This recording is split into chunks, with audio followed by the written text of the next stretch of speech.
هفته گذشته من یه ایمیل دریافت کردم از یه تهیه کننده هلندی که بهم پیشنهاد کار روی یه فیلم کوتاه داده بود و حالا میخوام بهتون بگم که چرا من این پروژه رو خیلی سریع رد کردم. سلام، من موژان هستم، آهنگساز و مدرس موسیقی. چند سالی است که به صورت تخصصی تو حوزه موسیقی فیلم و مدیا کار میکنم در کنار آهنگسازی مستقل خودم. و توی سالهایی که توی هلند زندگی میکنم روی فیلم‌های متفاوتی کار کردم. فیلم بلند کار کردم، کوتاه کار کردم، فیلم‌های داستانی، مستند، تجربی و همینطور تبلیغات تلویزیونی و رادیویی هم کار کردم. میخوام بهتون بگم که به یه جایی رسیدم دیگه. خب یه لولی الان هستم. و کار منو میتونید برید توی IMDb لیستشو ببینید، یه سریاشو، و اگرم دوست دارید میتونید برید توی اسپاتیفای یا پلتفرم‌های مختلف بشنوید. حالا همیشه برای من خیلی سخت بوده که یه پروژه جدیدی رو قبول بکنم و مثلا ساعت‌ها و روزها میشینم فکر میکنم، با آدمای مختلف باید مشورت کنم، حتی با GPT هم مشورت میکنم جدیداً و خلاصه همه رو اذیت میکنم تا بگم آره یا نه. ولی این دفعه سر این فیلم مطمئن بودم که نمیخوام این کار رو انجام بدم به دو دلیل. یک اینکه بودجه این فیلم 1000 یورو بود و برای کسی که چند ساله داره این کار رو انجام میده و پروژه‌های متفاوتی داشته، رزومه خوبی داره، این 1000 یورو هیچ اصلا رقم بالایی نیست و اصلا منصفانه نیست، حتی بی احترامی هم هست و دیگه حتی دانشجوهایی که تازه فارغ التحصیل میشن هم این رقم رو قبول نمیکنن، چه برسه به کسی که وسطای این حرفه هستش. و یه ترسی هست که همیشه ما آهنگسازا داریم از این که بگیم نه به پروژه‌هایی که بودجه پایینی دارن، چون همش بهمون گفتن که خب هی باید انجام بدی، دیده بشی، این کار برات اکسپوژر میاره، فستیوال میره، آدمای مختلف میبینن، نتورک میکنی و واقعا فیلمایی که من تا الان کار کردم همه فستیوال رفتن، از اسکار دانشجویی بگیر اون موقع که دانشجو بودم تا فستیوال فیلم هلند، تقریبا هر فیلمی که کار کردم رفته اونجا. توی آلمان فستیوال رفته، توی انگلیس فستیوال رفته، حتی مجله نیویورکر راجع به فیلم ما نوشته و گذاشته اونو توی سایتش. میخوام بگم که فیلم ها رفته این ور اون ور، ولی اکسپوژر خاصی برای من آهنگساز نداشته، برای اون کارگردان و تهیه کننده بوده بیشتر. خوبیش برای من این بوده که خب پورتفولیو ساختم، رزومه ساختم و تونستم روی فیلم‌های مختلف کار کنم، تجربه به دست بیارم. پس برای کسی که اول این راهه و تجربه خاصی نداره، به نظرم بودجه اصلا نباید مهم باشه، اینکه چقدر پول میدن، و صرفا باید بگی آره بری انجام بدی، تجربه کسب بکنی. ولی کسی که دیگه از یه مرحله گذشته و واقعا داره کسب درآمد میکنه از این راه، زندگیشو میگذرونه، نه اصلا درست نیست که بخوایم بگیم آره.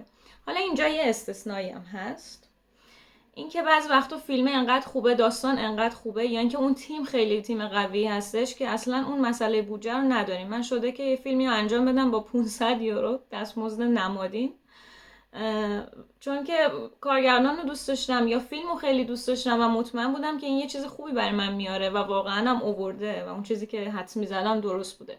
اون پروژه رو انجام میدم و با بودجه کاری ندارم. ولی به طور کلی دارم میگم اگه وسطای راهین و کارتون خوبه و تجربه دارین، نیازی نیست بترسین و بگین اوکی و ارزش کار خودتون رو نیارین پایین. حالا دومین دلیل این که چرا رد کردم و این خیلی واقعا برای من مهمه، وقتی که ایمیلشون رو خوندم جواب دادم که خب قبل از اینکه ما هم دیگر رو ببینیم و حضوری راجع به جزئیات کار صحبت کنیم، لطفاً به من بگین که بودجهتون چقدره، ددلاینش کیه و اینکه به طور کلی چه استایل موسیقی توی ذهن شما هست برای این فیلم.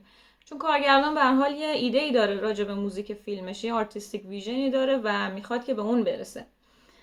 من خواستم بدونم که اصلا آیا این کاری هست که من بتونم انجام بدم یا نه. و چیزی که اینا نوشتن خیلی جالب بود.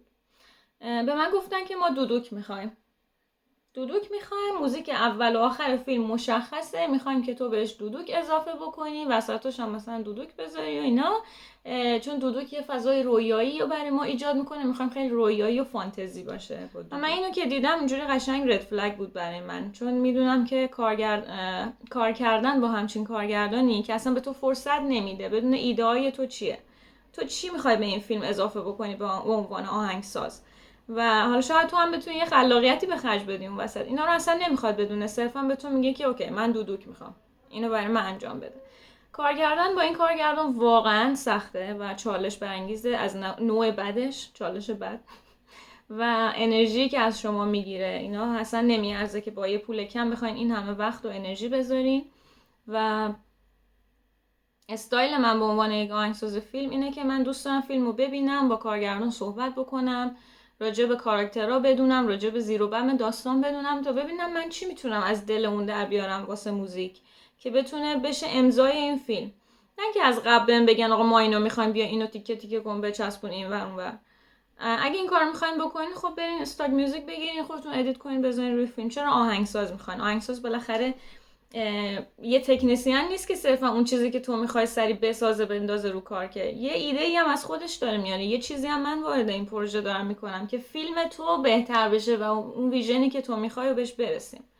واسه همین من اصلا دوست ندارم با همچین کارگردانای کار بکنم که میدونم انقدر قرار انرژی از من بگیرن و قورشو بعداً با سر دوستام و خانواده و اینا بزنم، اونا رو هم اذیت بکنم.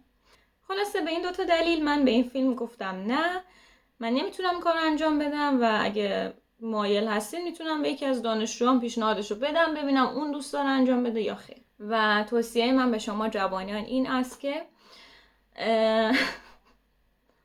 اگه اولای راهین خب به بودجه فکر نکنید واقعا و به این فکر کنید که تجربه‌های مختلف دارین به دست میارین، تو ژانرهای مختلف میخواین کار بکنین، یه پورتفولیوی برای خودتون بسازین.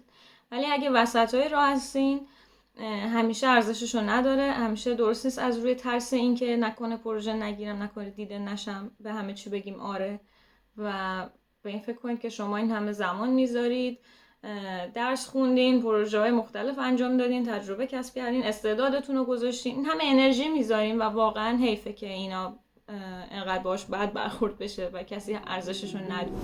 این اولین باری بود که من ویدیو یوتیوب میگرفتم و خیلی سخت بود.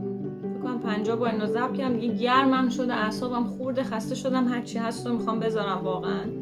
ولی خیلی دوست داشتم که این کارو انجام بدم. نمیدونم خوب شده یا نه، ولی خوشحالم که الان ویدیو رو گرفتم. اگه توی این راه هستین، همکار منید، تازه میخواد شروع بکنید، راجع به کار کردن به عنوان آهنگساز توی هلند میخواین بدونین، لطفاً برام بنویسین و امیدوارم که بتونم ویدیوهای دیگه‌ای هم براتون درست بکنم. و همین دیگه. بدرود. لایک و سابسکرایب و این چیز میذارم یادتون نره. خدا